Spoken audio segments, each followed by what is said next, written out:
Hi folks, and welcome to another edition of My Veg Garden. Today is Wednesday the 15th of July. It's been a few weeks since I last did a video. I've really been manic with work and things like that, so just haven't had the time actually to spend to actually do a video. So this is just an update. It'll be another few weeks before my next video because I'm actually going on holiday this weekend coming. So it won't be about, and then straight afterwards I've got my village show. As soon as I'm back from holiday, so I'll just show you what I've been up to over the last few weeks, and join me. So we're in the shed just briefly to show you what I've had to do. Is I've had to pull my onions. You can see the red's not very big, and the brown not very big either, because what happened was, and I think if you've watched Dan from the Allotment Diary, he said all these things were starting to, his onions was to go to seed. And that's exactly what mine were going. If they said chop them off, it didn't make any difference, because when I started to look at them, when I do that, you can feel it's soft in there. The ones that had already bolted or gone to seed, depending on how you call it, they were rock solid. So as I said, look, and all you've got is this hard stem right down the middle of the onion, so they were not worth keeping. So these are the best of the ones that hadn't bolted. And I took the opinion of, I'll tell you what, I'll pull them now. I'm going on holiday for several weeks, so if I don't pull them now and I come back from holiday and they've all gone, then I've got nothing at all. So I've got a selection here. So what I've done is, you can see there's a different selection. They've all got necks that are fairly soft, in the sense of not got a hard bit in the middle that would prefer going to seed. So we'll leave them just to dry. As I say, it's a few weeks before the show, just leave them to dry, and I'll pick maybe pick a few of the red ones, the brown ones that are a reasonable size, and present them. It's just one of these things. The weather's been awful, isn't it, really? It goes from one extreme to the other. It goes from being really hot, and then you have another day that's pouring with rain, and then very damp. So of course it is. If it's pouring with rain, it will be very damp. Sorry, pouring with rain and very cold as well from one day to another, so you can never work it out. So as I say, I've pulled them, so that's all. There's nothing else happening inside, just an absolute mess inside. So I'll take you outside, and what I'll do is I'll go into the greenhouse first of all, and then I'll show you the rest of the plot. So here we go. Let's trundle on here. So let's go inside. Right, so we're inside the greenhouse. So as you can see, what I've done is I've now chopped tops off of all of my, apart from this one that's still got a little bit to go, but this one here you can see I've chopped off the top, because that's about far, because that's about enough trusses. You can see if we go down, they're all starting to turn. If we go, they're all, as you can see. So I'm really pleased. These are sun gold, so we'll see how well. We've got some massive trusses, when you look, if I can unwind it, some massive, look at that one there, and this is one for, I always say, I think I said in a video previously, a triple truss. When you look at that, so you've got 1, 2, 3 actual trusses, so it's split, and this happened last year for me as well, with a few, and I know from Ian Nocton, he's had the exact same thing happen in the past. So I'm just making, you look at that, how much fruit you're going to get off that. It's an amazing amount. So yeah, so they're all there. They're okay. I know I've spoken about my failures of my cucumbers, but look at this. I've managed to, I'm trailing it up. What I've done is, let me show you, because I don't know if I did show you what I did, because I've got new Fem Spot variety cucumbers, because the last lot I watered wrongly. They killed them off, they just died.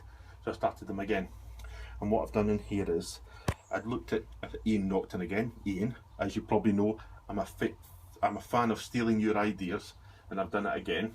Not exactly the same. What I've had to do, because he had taken the string from the ground all the way up. I've got my pots for my watering thing. So what I did was I drilled a hole and put a split cane through, so I've got something to anchor the bottom of the string to, and I've taken it up, all the way up. As you can see, you can see if I take it up there, so it's attached to the top of the greenhouse. So there we go. Well, fruit is starting to develop. If I go in there, you can see if I can focus in on. Does it focus in? Oh, it's sometimes really difficult with it. It's just there.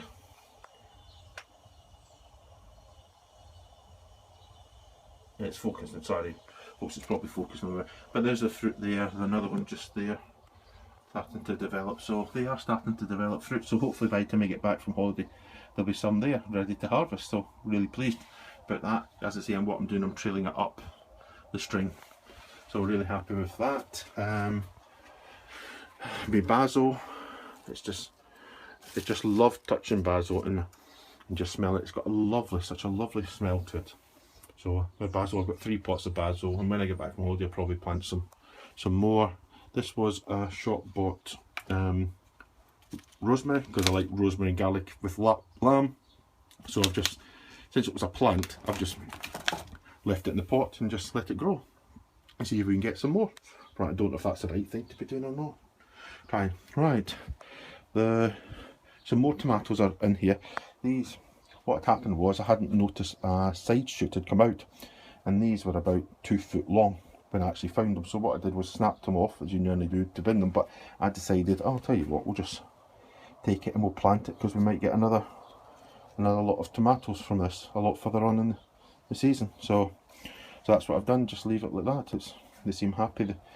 The leaves, naturally, because it took them a while for them to and for the stalk to actually get the water, so they started to wilt a bit on these, but these are dried, so as you can see, and they look a bit not very healthy, but the whole thing is sturdy in there, so happy with that. Right, my sweet peppers, these are, what were they called, folks? Sweet banana. So these are starting to, you can see I'm starting to get fruit galore off them. The advantage this year, and which is really strange compared to other years, last year and previous years I've had a lot of these they just fall off very quickly, whereas this year I've actually had none drop off. They're on here as well, but I say that, and there's one there that's a bit there, but the rest of them, they all just seem to be doing well, so pleased with that. Right, so let's go outside. Right, I'll come around here. Strawberries, you can see they've been having lots of strawberries off them. Really pleased with what we've had off them.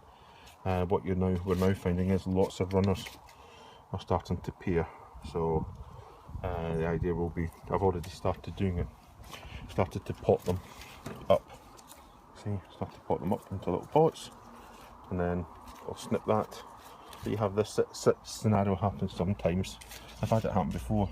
You put a runner in. So you got there, and then another runner comes from the one you potted. So really pleased with that. What I'm thinking of doing with this is thinking of, once they all die back and heading into winter, is putting some weed membrane over the top of it with a hole just for that to try and cut down, because I think I get a lot of evaporation off the surface from this. So I'm going to try that and see if that helps. Hello, Brookie. Hello, Brooke. Say hello to everyone. Brooke. Brooke. There's the senile cat.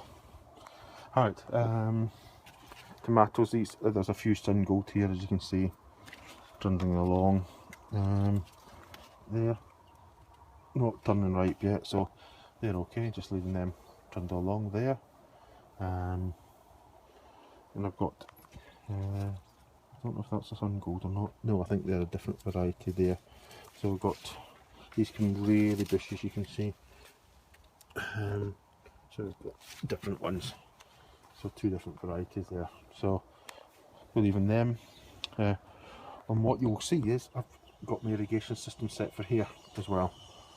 But more importantly for when I'm away, so they'll be watered.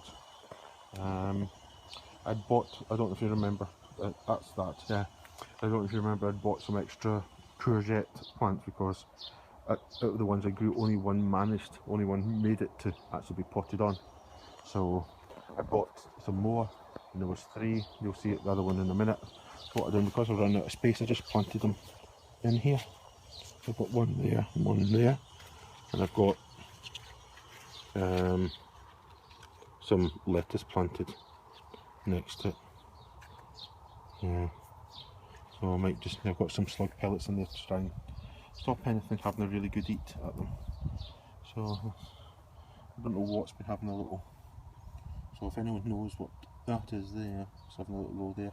I'm going to show you something else I need some help with in a bit as well. So that's that. That's the lettuce along with the courgette just in there. You probably remember my pot of carrots.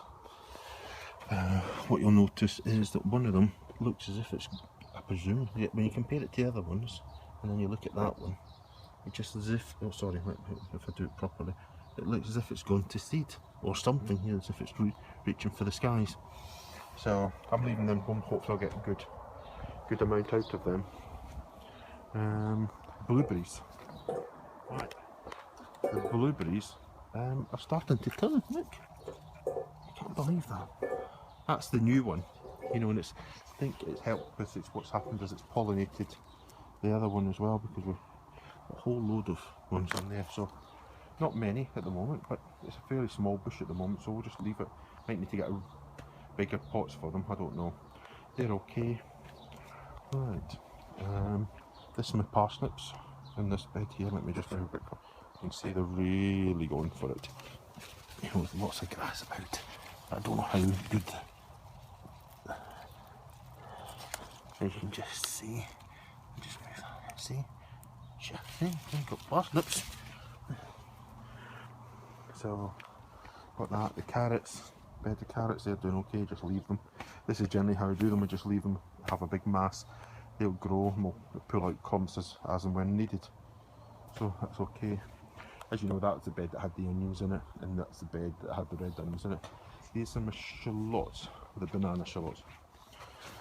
As you can see, they seem to be doing quite well.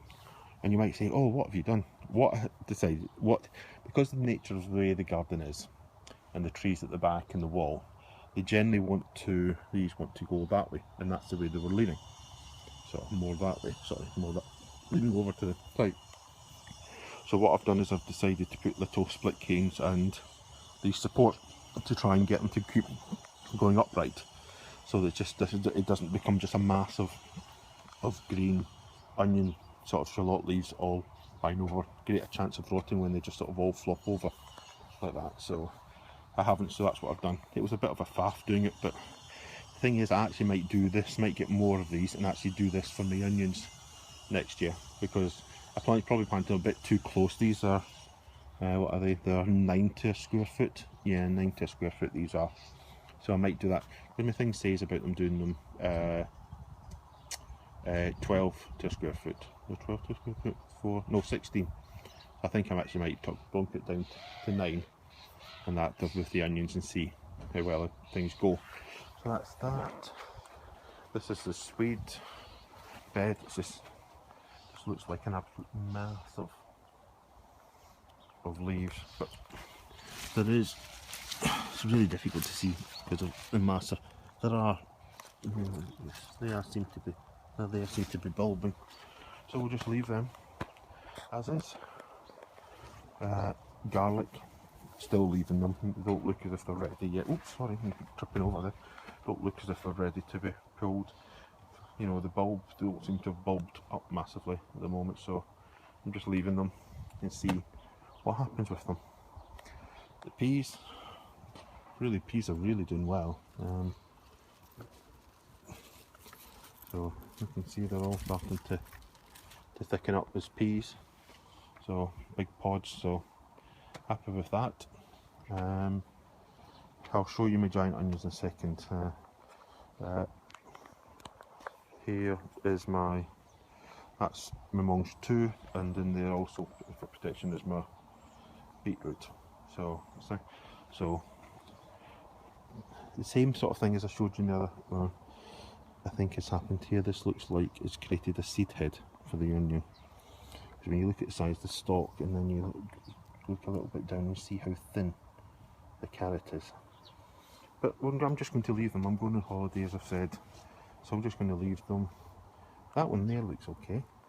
That one looks as if it's gone. So most of them actually look as if they've actually tried to go to seed. 1, 2, 4 out of the 6 that are there look as if they're going to seed. So it's just one of those things. Not a lot you can do, as the weather seems to have been playing havoc this year. Right, so as I said, there was another. This was the original courgette. And the thing about it is, at the moment, no courgettes have actual fruit has arrived. What's happened is they just seem to be falling off, so they're not pollinating at the moment. This was it. What the other of the three, as you can see, they're trundling along nicely. So we'll leave them in this bed. Let's probably go there. That's probably better. Are the onions? And I know Ian said that he had topped and tailed his. I didn't top and tail. I think I tailed them ever so slightly because, well, massive roots, but not proper tailing or topping them. So we're just leaving them in there.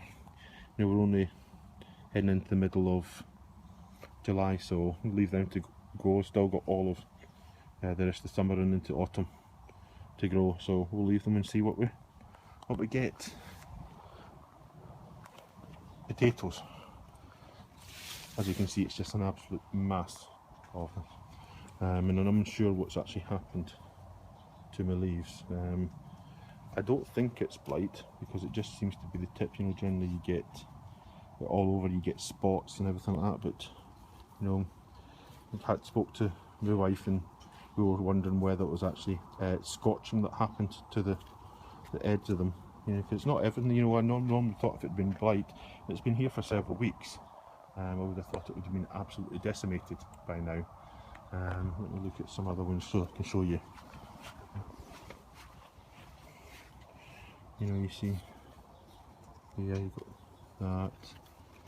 You know, it's just all over. It just seems to start at the tips. You know, so it's not like it's completely, you know, spots all over that would normally think. You know, some ones that are really quite. So if anyone's got any ideas about that, you know, what I should do with them, you know, that one shows you. When you look at that, you start looking at it and you think, is it blight, is it not? Don't know. So anyone who's got any ideas then, any ideas what we should do, whether I should chop them back and just leave them in the pots, or whether they can just be left to continue growing, then your help would be appreciated. The lettuces in here, some of them are bolting, as you can see. Generally take the ones that are bolting, if they're not needed, take them out and feed them to the rabbit rather than them go to waste. So I'll probably do that in a bit. I think there's only one other bit remaining, and I've planted out my overwinter cabbages and purple sprouting broccoli. So yeah, they were in pots. I think it was about time to get them planted in. I tried to firm them in as hard as possible, so we'll leave them there. We'll see. It's probably about the earliest I've ever planted them, especially cabbages for a winter one. So we'll see how it goes. Plant there, just leave them, keep them covered, because the other day there I was out and I saw a few cabbage white butterflies. So just making sure that there's nothing going to start laying eggs on it and start eating them all. Right, so let's come back in here. I'll just leave camera sitting like that so you can see that, and we'll sort of finish off. Right, folks. Right, it's probably heading into near enough 20 minutes this video this time, purely because of not showing you what I've been up to. You can see there's lots of irrigation, extra irrigation, because I've been away. So that's purely just to make it easier, so I don't have to rely on my youngest stepson to water, because he'll do a brilliant job for me, but it might not be exactly as how I would do it. So you know, it's a bit unfair to sort of always expect your kids to sort of do things because you're going away on holiday. So that's why I've got the extra irrigation system in place. Right, okay folks, right, let's say village show is 3 weeks on Saturday. I go on holiday at the weekend. So when I get back, I've only got a few days to sort stuff out that I'm going to be taking for the show. And also that weekend is a difficult one, because also on the day of the show, I've also got a family do as well. So it's one of those things where I've sort of got to try and balance everything. you know, want to do the video show, but also I've got to, and rightfully so, be it my family's event. So, right, I've prattled on enough. Okay, folks. What I want to do is say a thank you to a few people that have been watching, and that Ian Nocton, Nora, Allotment Diary, Tony's Allotment. There's so many people that I do actually watch that, you know. I'm trying to watch that, you know. I've been so busy, I've not really had time even to watch videos, YouTube videos. So I really appreciate, sorry, I'll really say that again, I really appreciate the people that do watch my videos, that do comment on them, who've liked them, who subscribed. Thank you very much for watching. I think we're into the 20-minute mark, so I'm going to leave it now. Thanks again for watching, folks, and I'll catch you in a few weeks' time. And if you're on holiday or going on holiday, have a wonderful time and enjoy the weather. Bye just now, folks.